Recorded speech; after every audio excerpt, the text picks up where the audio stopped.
All right, so now we will read my notes that I gleaned for this section. Please follow along. Bhagavan indicates the personality of Godhead, who is full of all conceivable and inconceivable potencies, and is the absolute supreme whole. Impersonal Brahman is a partial manifestation of the absolute truth, realized in the absence of such complete potencies. The first syllable of the word Bhagavan is Bha, which means sustainer, protector. The next letter, G, means leader, pusher, and creator. And Va means dwelling. All living beings dwell in the Supreme Lord, and the Supreme Lord dwells within the heart of every living being. Combining all these concepts, the word Bhagavan carries the import of the inconceivable potency in knowledge, energy, strength, opulence, power, and influence, devoid of all varieties of inferiority. Without such inconceivable potencies, one cannot fully sustain or protect. So throughout this Bhagavad-gita, when Vyasadeva is writing this and including Bhagavad-gita in his greater work, Mahabharata, repeatedly he says, Sri Bhagavan Uvacha. And he has a purpose for that. Instead of saying Sri Krishna Uvacha, repeatedly Vyasadeva puts in Sri Bhagavan Uvacha, like the beginning of this chapter. Sri Bhagavan, because Vyasadeva does not want the reader to misunderstand and think that Bhagavad Gita is being spoken by an ordinary human being. By signifying Sri, Sri represents the goddess of fortune, who is the eternal consort of Bhagavan. So this Bhagavan, he's the sustainer, he's the protector, he's the leader, he's the pusher, he is the creator. And as it said, everything dwells in him, and he dwells in your heart, everyone's heart. This is the import of this word, Bhagavan. Everybody say. So we have to keep that in mind. Bhagavad Gita is not being spoken by some ordinary person. It is being spoken by the topmost authority, Bhagavan. Okay, next note. Krishna's representative or predominating deity in the sun planet is known as Vivasvan. He is one of the 12 sons of Aditi. In one day of Lord Brahma, who is the engineer of the cosmic manifestation, there are 14 Manus. The seventh and current Manu is known as Vaivasvata, the son of Vivasvan. Because we read, that is how Bhagavad Gita has come down. We're going to get into that right now. How Bhagavad Gita has come to human society. As my notes continue. In the Mahabharata, we can trace out the history of the Gita as follows. Treta yugadao chatato Vivasvan manave dadao manushcha loka brityartang sutay ikshvakave dadao ikshvakuna chakatito vyapya loka navastita. In the beginning of the millennium, known as Treta Yuga, this science of the relationship with the Supreme was delivered by Vivasvan to Manu. Manu, being the father of mankind, gave it to his son Maharaj Ikshvaku, the king of this earth planet, and forefather of the Raghu dynasty in which Lord Ramachandra appeared. So there are two main dynasties.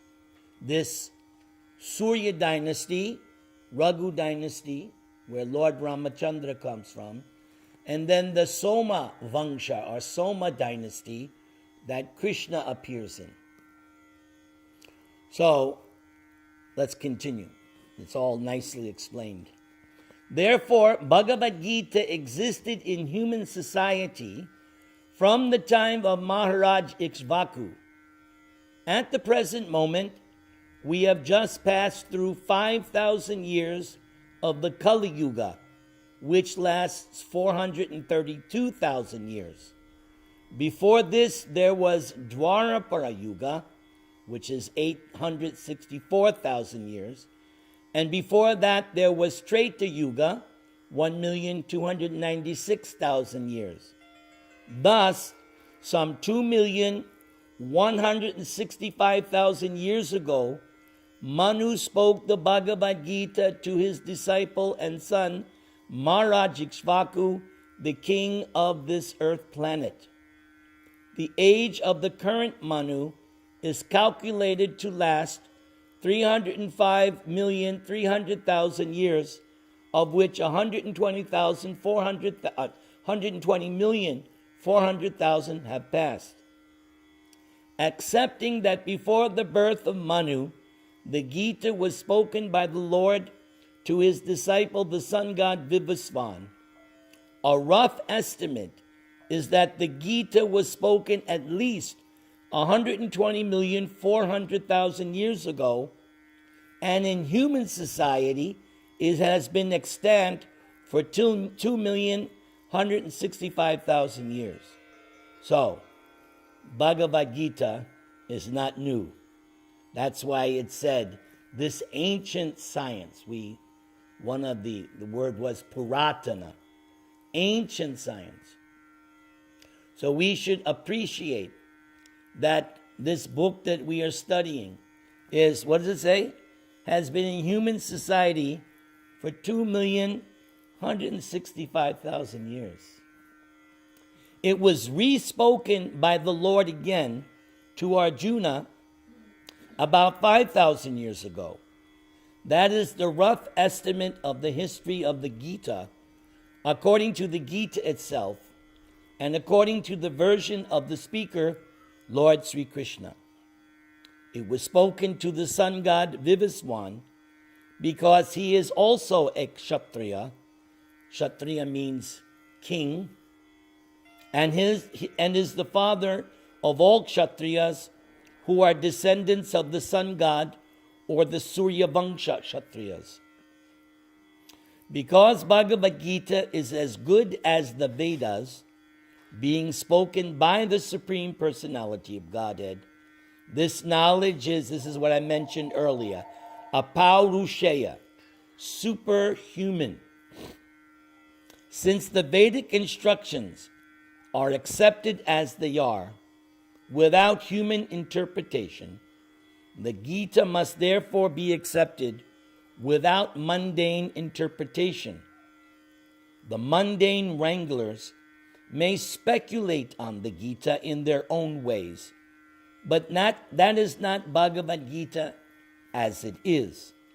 Therefore, Bhagavad-gita has to be accepted as it is from the disciplic succession, and it is described herein that the Lord spoke to the sun god spoke to his son Manu, and Manu spoke to his son Ikshvaku. Now, the next point, because this section kept referring to this yoga, this imperishable yoga, this knowledge of yoga that was mentioned several times. So now we're going to get into a definition of what is this yoga that Krishna spoke. The specific yoga Krishna instructs in Bhagavad-gita is the science of the relationship between the living beings and God himself. That is fundamental. So what is this yoga Bhagavad-gita? Your relationship with God. Yes, you have one. You may have forgotten it. You may not be aware of it, but you have a relationship with God. The Vedic literatures give information about the living entity's eternal. Now, the significance of eternal, it always was there, it's there now, and it will ever be there. Just like, mundane example, here is your nice daughter. Yes. So ever since she came out of you, there has been a relationship. And that relationship is never going to end. It's like I've told you many times. My daughter is over 40 years old. My wife still has a very close relationship with my daughter. I dare to say that will be the case with you and Anika Devi. Do you think so, Nitin? Yes. Yes. That relationship is there. So similarly, we, all of us, originally come from God. So we all have an eternal relationship with God. It exists. It has always existed. It exists now and will always, it cannot end. Now, I may have forgotten what that is. I may neglect that relationship because I have free will. But the fact of the matter is, this sambandha, or eternal relationship with God, this is a fundamental principle of this yoga Krishna is teaching in Bhagavad-gita. In chapter 15, what will Krishna say? Mama eva angsha. Krishna will tell Arjuna, you are my angsha, my part and parcel. So when Krishna says that to Arjuna, that applies to all of us. All of us are part and parcel of God. Let's continue. The living entity's understanding of this relationship and acting accordingly is called abhideya. And returning home back to Godhead is the ultimate goal of life and is called prayojana. Prayojana means the fruit, the end result. One's relationship with the Supreme Personality of Godhead, activities in terms of that relationship, and the ultimate goal of life, to develop love of God, these three subjects are explained in every aphorism of the Vedanta Sutra, for they form the culmination of the entire Vedanta philosophy, and these three subjects are described throughout all Vedic literatures. Let's go on to the next point that I want to discuss in terms of tonight's verses. So, it was explained who Krishna gave Bhagavad-gita to, and also why Krishna was speaking to Arjuna and what was his qualifications. So on that, certainly Bhagavad-gita was never meant for the demoniac persons who would dissipate its value for no one's benefit and would devise all types of interpretations according to personal whims. As soon as the original purpose was scattered by the motives of the unscrupulous commentators, there arose the need to re-establish the disciplic succession, parampara. 5,000 years ago, it was detected by the Lord Krishna himself that the disciplic succession was broken, and therefore Krishna declared that the purpose of the Gita appeared to be lost. In the same way, at the present moment also, there are so many editions of the Gita, especially in English, but almost all of them are not according to authorized disciplic succession. There are innumerable interpretations rendered by different mundane scholars, but almost all of them do not accept the Supreme Personality of Godhead, Krishna, although they make a good business on the words of Sri Krishna. This spirit is demonic because demons do not believe in God, but simply enjoy the property of the Supreme God. Just like most of you are aware, Ravana. Ravana did not care for Ram, but he was very much interested in Sita. But Sita doesn't belong with Ravana. Sita belongs to Ram. So Ravana wanted the opulence of Ram, but didn't want Ram. That's why Ravana is a demon. Since there is a great need of an edition of the Gita in English, as it is received by the Parampara or disciplic succession, an attempt is made herewith to fulfill this great want. Bhagavad-gita, accepted as it is a great boon to humanity. But if it is accepted as a treatise of philosophical speculations, it is simply a waste of time. Now, my spiritual master explains this point further in the next paragraph. The spirit of Bhagavad-gita is mentioned in Bhagavad-gita itself. It is just like this. If we want to take a particular medicine, then we have to follow the directions written on the label. We cannot take the medicine according to our own whim or the direction of a friend. It must be taken according to the directions on the label or the directions given by a physician. Similarly, Bhagavad-gita should be taken or accepted as it is directed by the speaker himself. The speaker of Bhagavad-gita is Lord Sri Krishna. Krishna is mentioned throughout Bhagavad-gita as the Supreme Personality of Godhead, Bhagavan. We should know that Lord Sri Krishna is the Supreme Personality of Godhead and is confirmed by all great acharyas, spiritual masters like Shankaracharya, Ramanujacharya, Madhvacharya, Nimbarka Swami, Sri Chaitanya Mahaprabhu, and many other authorities of Vedic knowledge in India. Now, for those of you who don't know, many months ago I gave Nitin a name. His name is Nitin Acharya. So Nitin, I just want to see if I can add you to the list. Do you accept Krishna as the Supreme Personality of Godhead?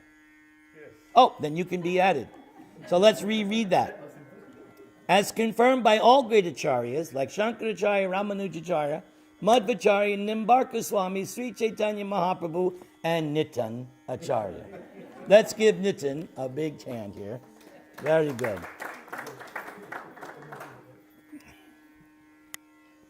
It's always good to make the audience laugh. It lightens up a little bit. He should. I gave him that name for a reason. The reason I gave him that name is he knows many things that I don't know. So I have great respect for this Nitin Acharya. And he's a very nice person. Besides that, he's a nice guy. Yes. Let's continue.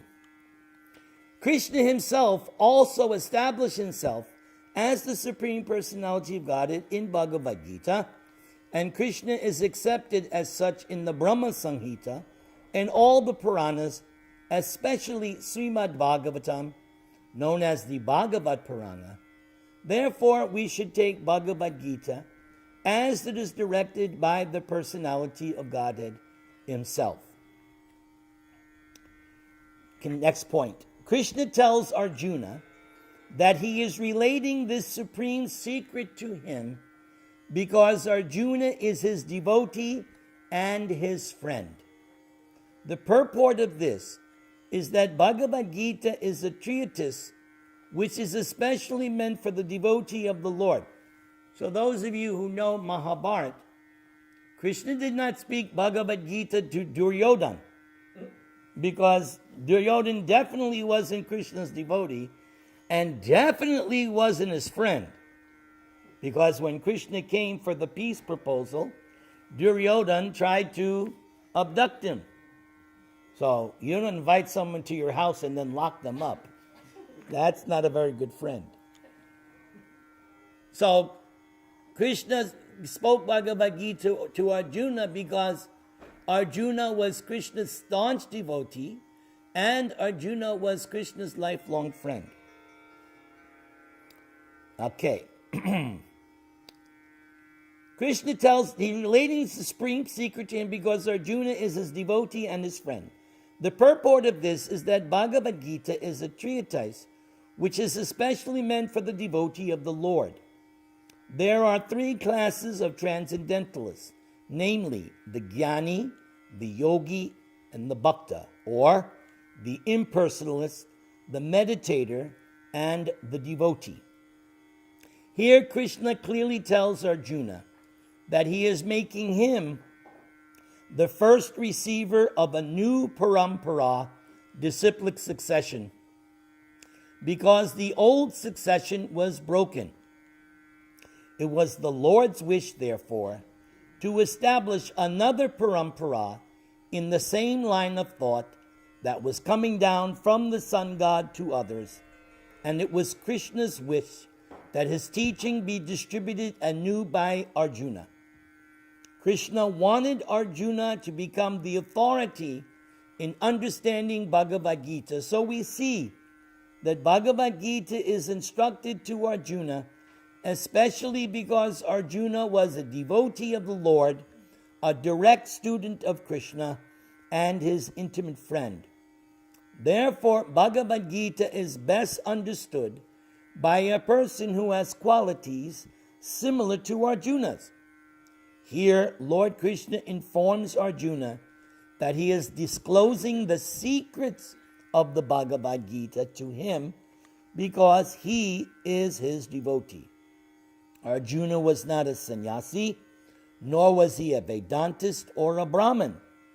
Arjuna was, however, a devotee of Krishna.